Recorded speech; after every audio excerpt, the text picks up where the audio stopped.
Hello mga kapiso. So, naata karon out topic sa mga piso wifi sa piso wifi window machine. So, naatay alayhon no sa ACER. ACER na unit na laptop. Ang problem ani is dugi kayo siya mo boot up.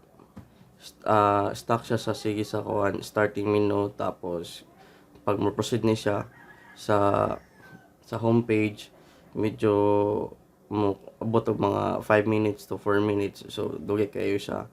So after mo stable na iyahong pag-loading, pag open na pod sa mga application, medyo hinay gud siya kayo.